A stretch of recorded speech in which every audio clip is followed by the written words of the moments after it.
You know, last Saturday marked 20 years since the devastating tornado that changed the town of Utica forever. Hi, and thanks for joining me, and thank you to my sponsor, Kathleen Whalen of Whalen Financial in LaSalle. The EF3 tornado cut into Utica, destroyed much of the business district. 8 people died in the Millstone Bar about 100 feet north of where their memorial now sits. And that's actually the spot where about 100 people gathered to remember and look forward. John Small covered the event, and what you'll see here is taken from the videos that John has posted to the WLPO Facebook page. Now you're going to see a little bit of Utica Mayor Dave Stewart, who was 19 at the time. Then Fire Chief Dave Edgecombe has left the area. During his comments last week, he said what so many returning people say, that the village is back. And that will move nicely into some of John Small's interview with then LaSalle County Sheriff Tom Templeton. Here it is. Standing here tonight, I see many individuals that were involved in this tragedy. I know they will never forget either. I myself, I was 19 years old when the tornado came through. What I remember more than anything is seeing our community come together as one to help those in need. When residents learned of the building collapse, they immediately went to the site to help out where they could. At the time, the most important thing was helping to get people to safety. Fire departments, police departments, Red Cross, countless other agencies showed up to help us out. I'd be remiss if I didn't mention Mayor Fred Esmond, who was our mayor during the tornado. Fred was thrown into an awful situation. He led our village through this tragedy like the true leader that he was. I only wish he was here today to see how we've grown as a community. I know many of the victims' family members are here tonight. And on behalf of myself and the village of North Utica, we extend our dearest sympathies, and rest assured we will never forget the lives that were lost on this night. It is important that we honor their memory and their lives in this community, as that day has had such an impact upon this community. I've been from the area. We've been gone 7 years. And we get back once in a while, and we always try to get down to Utica to see what you all been doing. And yes, this was a tragedy.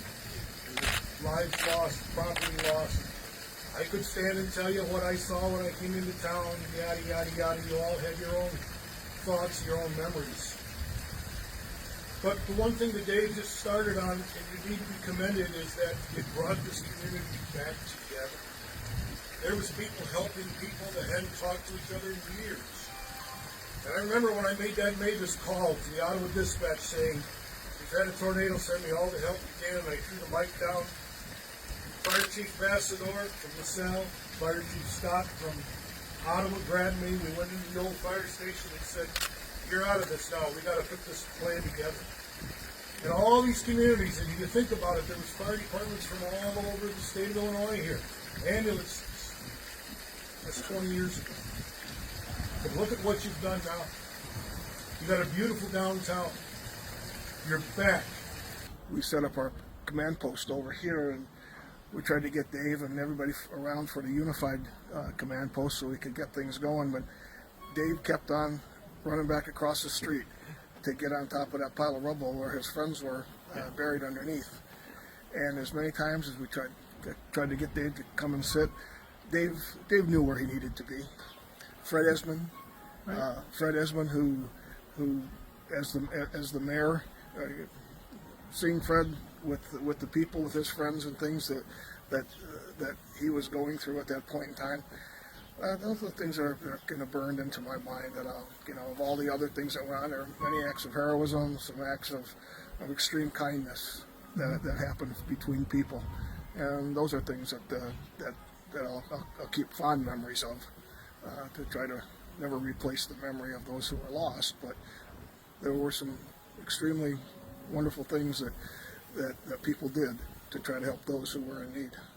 Tom, when you arrived too, I'm sure the sight is bewildering, and you kind of, for a moment, you think, where to begin? Right. Yeah, we followed it in. We were able to follow it in from Peru. I was driving around Peru at the time, and I stopped and heard the radio traffic, and so I came and got up on Route 6, and you could see it down in the valley, and the river valley. And as we got up to Utica here, one of the guys in the office was in his squad, and he came down the hill, and he got to the railroad tracks. Mm-hmm. And when he got to the railroad tracks, and I came off the shortcut, down I saw his car parked there across the road, and the lights going, and that was good place to block traffic. And I asked him what we were doing. He said, I don't know what's going on. He said, my car won't run. He said, my car just stopped. He said, I got to railroad tracks and it just stopped. And okay, and I didn't think too much of it at that point in time. But as I can recall, I don't think we ever got that car running again. I think we towed that car out, and I don't think we ever got it running again. And why that was or why it wasn't, I don't know. But it was a start to quite a day. You're in the middle of a look at the memorial ceremony marking the 20th anniversary of the day a tornado changed Utica. Here's more, including the unveiling of a wood carving and remarks by Pastor Lloyd Johnson of the Utica Baptist Church. Job was the wealthiest man on earth. He had 3 daughters and 7 sons. At one time, a high wind, a tornado, hurricane, it took everything away. His wealth, his family. And in despair, his friends came and said to him, Job, you should curse God and die. And Job's reply was this: I came into this world naked. I leave this world naked. The Lord giveth, and the Lord taketh away. Blessed be the name of the Lord. And from that moment on, they began a restructure. And the rest of the story, Job was restored. I relate this to Utica.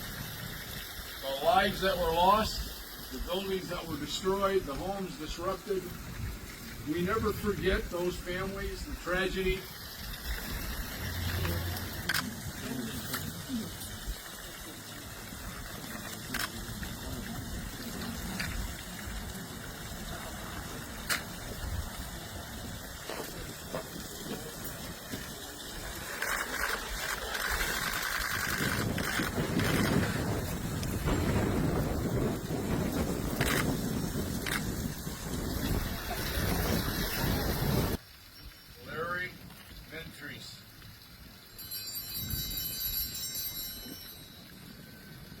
Harriet Ventries,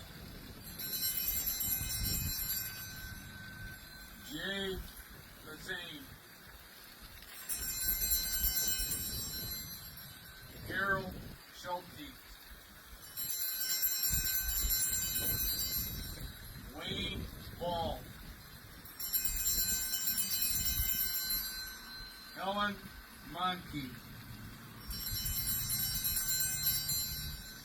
Mike Miller,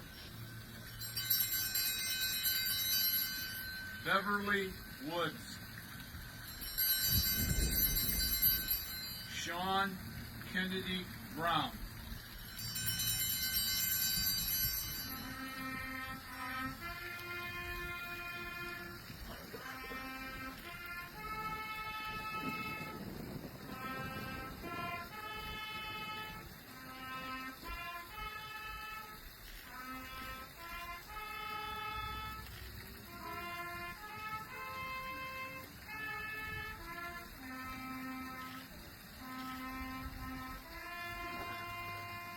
Now today, Utica is not only back, but I'd say better than ever.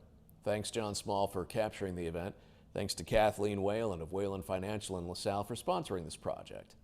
I'll be back with Rod Thursday morning. I'll talk to you then.